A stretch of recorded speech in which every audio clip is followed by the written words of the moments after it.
Good morning, you lovely lots. Happy Friday. Hope you're all good. Hope you can all hear me. I think I've got it all working. Very, very, very poor connection though. So I've got less than a megabyte. Not sure what's happened down on this site. He used to come here before, and the Wi-Fi was always pretty good. This is why we've come to this one. Part of the reason it's 3.5 hours to get here. So getting here last night and not being able to get much internet, I was not best pleased. No TV either, so infuriating. Anyway, happy Friday, everybody. Hope the sun's out where you are. Hope you've all got something nice planned for the weekend. Before you do get stuck into the weekend and get to the pub, there is the small issue of work to address. And of course, that means your trading and your trades. What I will attempt to do is do one chart at a time, pause it, then do another one.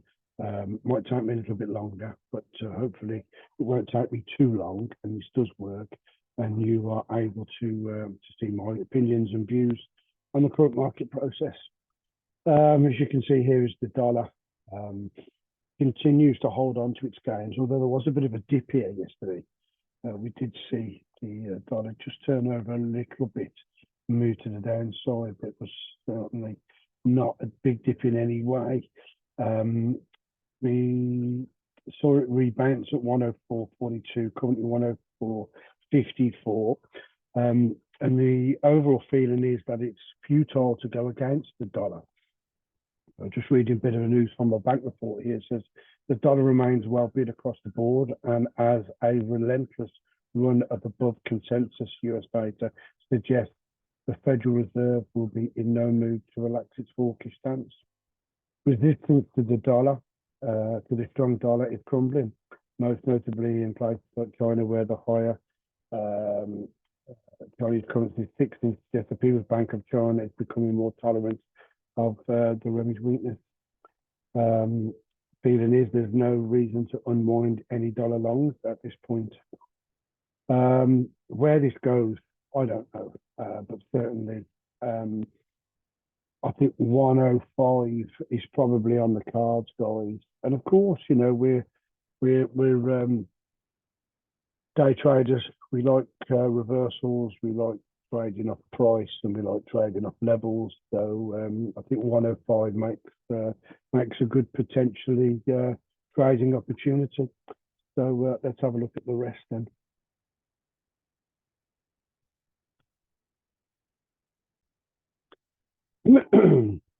Here's the euro on the 4 hour. We can see just the same as we can see in the dollar, the move falling, still falling in this trend. Now you can see that after the large move to the downside here, things have started to slope a little bit, which means there's less energy in the downside movement. I do think that there is a chance that this could move back up. No, I don't think this is imminent today.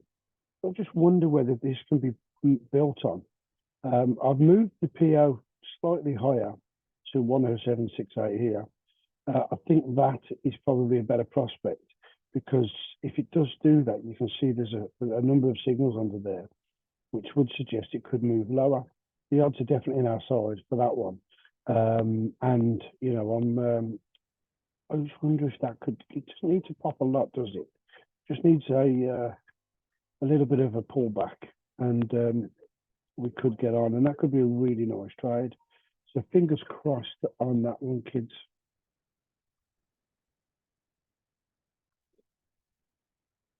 Here we have the pound, and it's a very similar story to the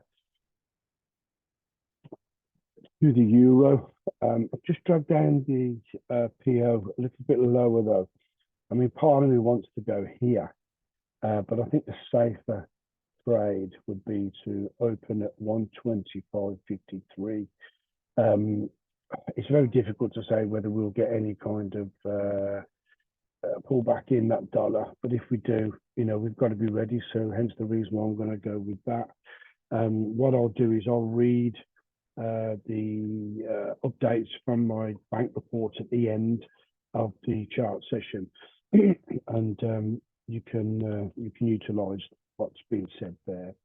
But yeah, so we're a seller on the pound here at 125.51 dollars. Anything should fall lower. I buy at 124.63.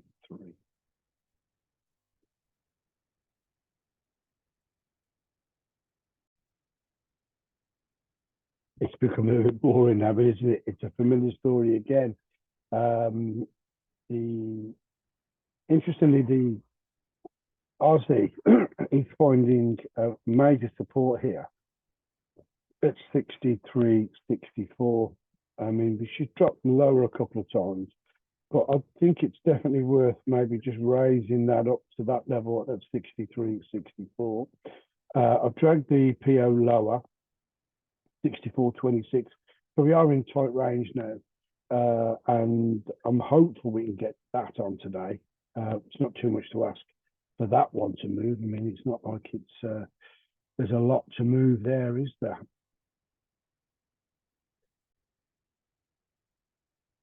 Onto the Canadian dollar now, and yeah, there's that move to the upside. Negated here at 136.97. I've moved the PO up in the hope that we can get something on today. There is a Canadian dollar jobs report out today, so there is a good chance that we could get a trade on. Let's have a quick look at the calendar whilst we're talking about the Canadian dollar.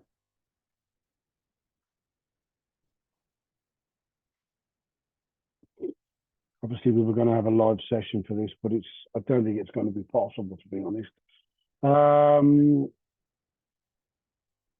Okay, so unemployment looks to have gone up. Oh no, high reading is seen as positive. So the jobs report might come in good, and therefore the Canadian dollar may well strengthen. Let's have a quick look at that loonie again.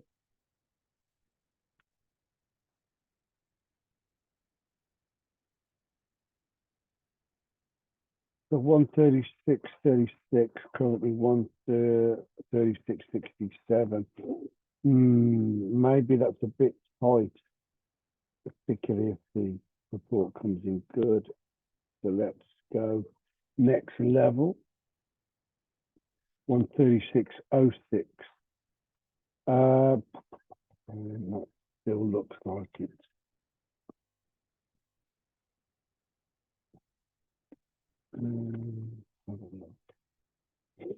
what do we think? Okay, so listen, if you're going to trade this, keep an eye on that level.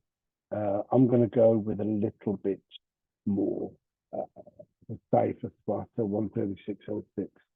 But day traders, scalpers, yeah, have a look at that. Of course, 137 looks like a decent opportunity to rebuy.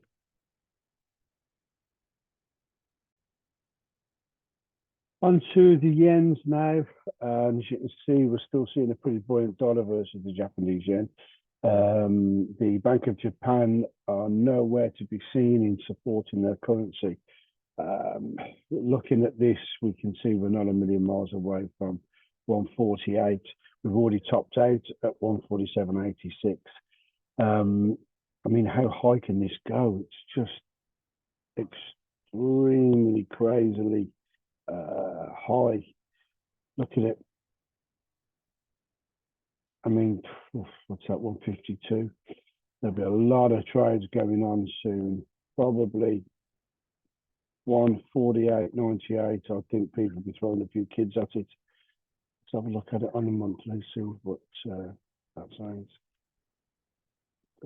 That's crazy. Okay, so we're now just above that other previous lower high.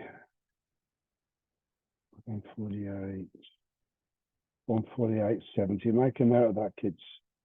148.70. There'll be a few big bets going on that. Back to now, though. It's just about buying it, I think. So 146.32. I'm reluctant to sell it at 147.76. But if you're day trading, you might be able to get on that. So yeah, 147.76 for you scalpers and day traders. I'm going to do the pound yen now, and then I'm going to call it a day. I'm not going to bother with the euro yen because I'm conscious this has got to be uploaded and posted to you. I know you're all sat there waiting, so my apologies, guys. Let's have a look what this is saying. Oh, okay, 184, 184.04 are we? Okay.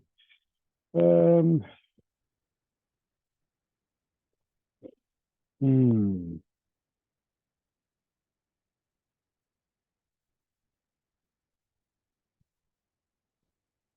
I think it's worth buying lower then. What's that? 183.39. There's also a floor there at 180, 385. She's already on the move at the moment. So you can go wherever you want. But yeah, 180, 386 looks all right. Tight, but it might be worth it. 186.36 we said, didn't we? No, we didn't. We said 184. 86.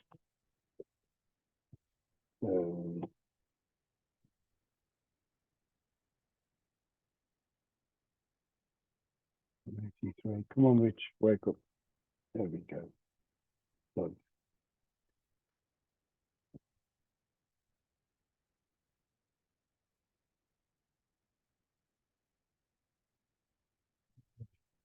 Finally, in. The praise for a little bit of a dip in this pair. Hopefully we can get her on. Let me second dip with it. So the correct is 183.70.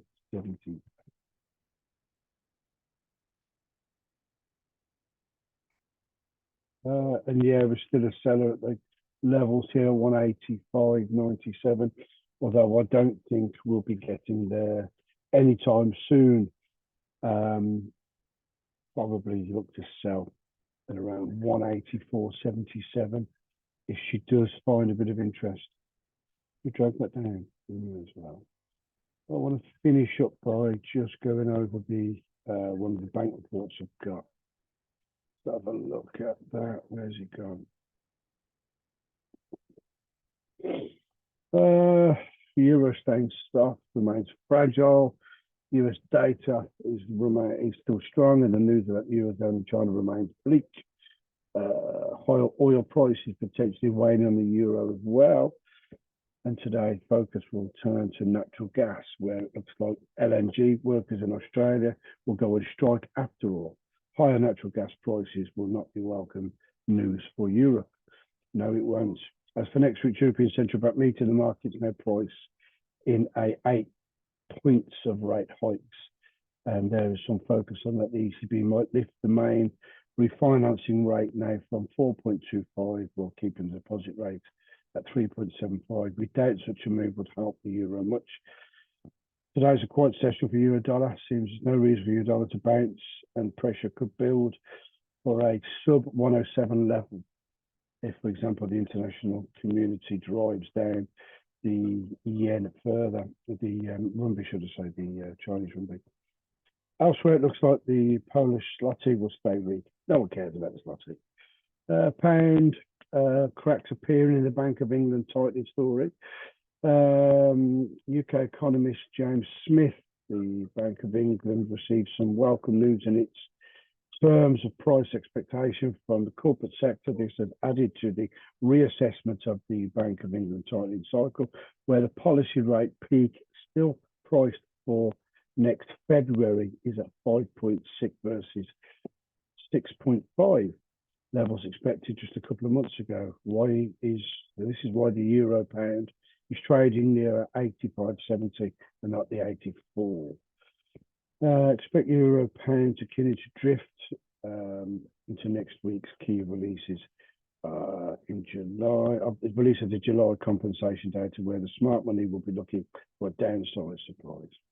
Just a quick note on the CAD today. Canadian job figures for the month of August will be released. The headline employment number has been quite volatile, and for the past 4 months, I've been seeing two very strong prints for both April and June, and two sub-zero ones for May and July. However, the unemployment rate has ticked up in each of the past 4 months from 0.5 in April to 5.5.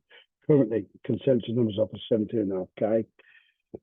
Outside of the initial reaction for CAD, implication today's figures beyond the very near term should not be very significant, barring a very strong read. As discussed in the Bank of Canada meeting, we think rates have peaked in Canada, in particular following the dismal second quarter GDP figure. Dollar CAD is expensive, trading around 2.3% above its near-term fair value according to calculations, but any decisive turnover remains tied to a turn in US activity. So what they're basically saying is there that the Canadian dollar will drop like a stone once we start to get some negative data. So just make a note of that. So it's the Canadian dollar and the Japanese yen, which will be big payers once we start to see some negative data. Right, that's it from me.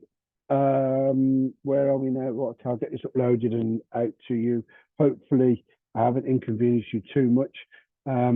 Of course, I won't be on today for the CAD live, so my apologies for that. But you should have a go at it. Pretty straightforward, I think, from what we've seen. But and nonetheless, have a fabulous weekend, whatever or whoever you're doing. All right, enjoy the sun while we got it, and I'll see you all Monday morning. Have a great one. You take care. Bye bye.